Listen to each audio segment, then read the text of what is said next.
Have you ever felt completely baffled by someone else's viewpoint or their behavior? You wonder why people won't wake up or snap out of it? Or why the church pastor had an affair or took off with the church money? I've often wondered why smart or kind people do things that I just don't expect. Things began to make more sense though when I began to understand soul age. You ever hear a very small child say something profound and beyond their years, and we go, oh, they're such an old soul? Well, there are traits and behaviors that fit someone's soul age. Many of us have people in our families, even our friends, who believe everything they're told by the TV, the media, the government, teachers, doctors, whatever. But I think of these people as young souls. And young souls tend to group together. They discover the narrative and then validate it with each other. This is kind of a tribal type thinking, and in the past, it has helped people and groups of people survive. A youngster can't make it on their own, and they need help and guidance to survive, and they're part of a family unit. When you mention something that doesn't fit into a young soul's reality, they may get that glazed look in their eye, and they can even get angry and ticked off at you and fight back. This is because it actually feels threatening to their survival. So our language and approach has to be completely different. Often people get frustrated with them and they say they're not logical. Well, this is a situation where logic may not work, because rather than logic, they relate more to feelings and emotions. Rather than saying, you shouldn't do that, it might hurt you, we could say something like, I'm worried about what might happen to me if I did that.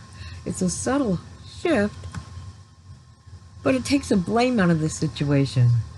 And I am expressing my own fear, something they can relate to. Now, the middle-aged soul is not relying on a tribe for security, and they begin to strike out on their own. These are often the souls who strive to make lots of money. Since they've left the tribe, which used to be their security, they know they're on their own, and they often feel a burden of self-sufficiency and may put more attention to money than, say, an old soul. I'm reminded of spiritual people that put out information that helps other people. They get a following, and then they demand one or more paywalls for you to be able to get the information you might desperately need. You know, everybody needs to make a living, but I'm talking about money demands that become excessive. Yet on the other hand, these people seem so nice and so caring and so loving. The thing is that they're on their own journey and they're learning too, and this is just the stage where they are right now. Then we have the old souls. Their approach to life can be very different, and they're often misunderstood.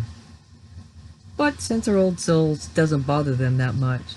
An old soul views everything from a different and higher perspective. They understand that they've been through all of these soul ages. They were a young soul once. And so they have compassion on others and whatever level that person is right now. When we are young, we often behave as a young soul.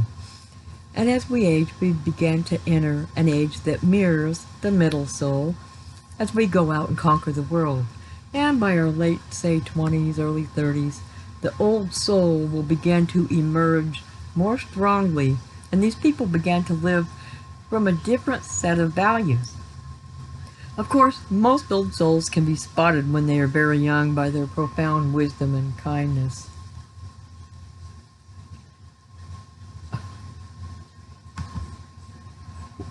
With this information, as we go through our days, maybe it can give us a better perspective about others and their possible thought processes. We can learn to develop compassion for others and where they are at any time on their path in life. And will give us more tools in developing ways to speak to them with compassion. May God bless you, my friend.